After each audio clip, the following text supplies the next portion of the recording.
এবার খেলাটা জমে গেল ভাই। তুফান সিনেমার বিরুদ্ধে বিশাল অভিযোগ যে তুফান সিনেমাটি আইন অমান্য করেছে, আইন ভঙ্গ করেছে। ভাইবাস আসলে কিসের আইনের কথা বলা হচ্ছে এবং কোন আইন ভঙ্গ করলো তুফান সিনেমাটি? যেই তুফানের টিজার রিলিজ হওয়ার পরে একটা ঝড় উঠে গিয়েছিল, সেই তুফান আবার কিভাবে আইন ভঙ্গ করতে পারে? ভাইবাস আজকে সেটাই ঘটেছে। আসলে ভালো কাজ করতে গেলে সকলে আপনার পেছনে লাগে, এটা আজকে প্রমাণিত। বাংলাদেশের ইন্ডাস্ট্রিতে এরকম একটা সিনেমা যখন হচ্ছে তখন সেটার পিছনে সকলে উঠে পড়ে লেগেছে। আজকে একেবারে সবকিছু ফেলে দিয়ে তুফানের বিরুদ্ধে সরাসরি অভিযোগ এনেছে সেন্সর ছাড়পত্র অফিস। মানে সেখান থেকে বলা হচ্ছে যে তুফান সিনেমাটি নারায়ণগঞ্জে একটি সিনেমা হলে তুফান সিনেমাটির টিজার প্রকাশ করা হয়েছে। তার কারণে তারা অভিযোগটা এনেছে। এখানে একটা কারণ দেখানো হচ্ছে যে সেন্সর ছাড়পত্র না পেয়ে সিনেমা হলে কেন তুফান সিনেমার টিজারটি প্রদর্শন করা হলো, নারায়ণগঞ্জের একটি সিনেমা হলে কি জন্য প্রদর্শন করা হলো। এখান থেকে সেন্সর ছাড়পত্রের যারা সেন্সর সদস্যরা রয়েছে, সেন্সর বোর্ড থেকে সরাসরি আইনে উকিল নোটিশ কিংবা একটা অভিযোগ দায়ের করা হয়েছে যে তুফান সিনেমাটি তাদের আইন ভঙ্গ করে সিনেমা হলে আগেই টিজার চালিয়েছে। তো এখানে এখন যে নিয়মটা ভঙ্গের কথা বলা হচ্ছে, ভাই বাংলাদেশে এরকম চলচ্চিত্রের জগতে এরকম অনেক নিয়ম কানুন, অনেক আইন আপনারা দেখান যেগুলো দেখে রীতিমতো হাসি পায়। তার কারণ এবার তুফান একটি বড় ধাঁচের সিনেমা হতে যাচ্ছে, বাংলাদেশের সিনেমা ইন্ডাস্ট্রির মোড় ঘুরে দিতে যাচ্ছে।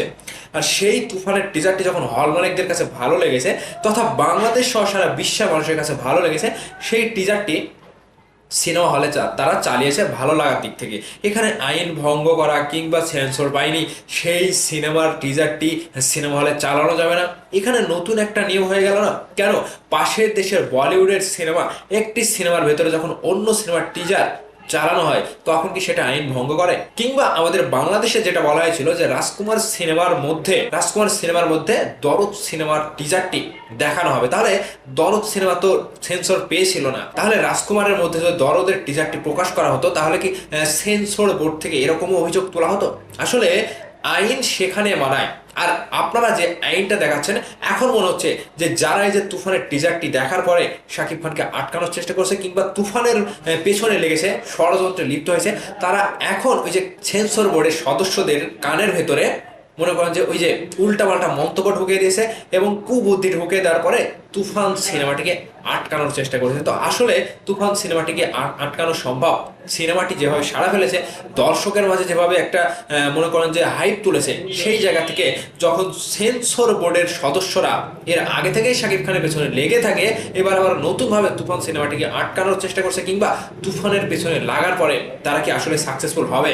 আপনাদের কি মনে হয়? এখন সকল সাকিবিয়ানরা যেটা বলছে যে তুফানের পেছনে ষড়যন্ত্রকারীরা লিপ্ত হয়েছে এবং ষড়যন্ত্র করেই তুফান সিনেমাটিকে আটকানো হচ্ছে। তা না হলে কেন একটি টিজার ভালো লাগতে পারে, সেই টিজারটি সিনেমা হলে দেখানো হতে পারে, তারা পর্দায় শো করাতে পারে ভালো লাগা থেকে। কিংবা এই আইনটা বাংলাদেশে আদৌ রয়েছে কিনা, বাংলাদেশের চলচ্চিত্র ইন্ডাস্ট্রিতে আগেও রয়েছে কিনা, এটা কিন্তু এখন দেখার বিষয় যে আসলে তুফান সিনেমাটির বেলা থেকে এরকমটা হচ্ছে। এর আগেও যখন কলুই সিনেমাটি যখন সিনেমা হলে চালানো হচ্ছিল না, সিনেমা হল না পেয়ে তারা যখন অডিটোরিয়ামে চালাচ্ছিল, তখন সেই সিনেমাটিকে বাধাপ্রাপ্ত করা হয়েছিল। তখন আপনাদের সেন্সর বোর্ডের সদস্যরা কোথায় ছিল আর সেন্সর বোর্ড কোথায় ছিল? তখন আপনারা বলতে পেরেছিলেন না যে এটা হচ্ছে সেন্সর ছাড়পত্র সিনেমা, আপনারা বাধা দিচ্ছেন কেন?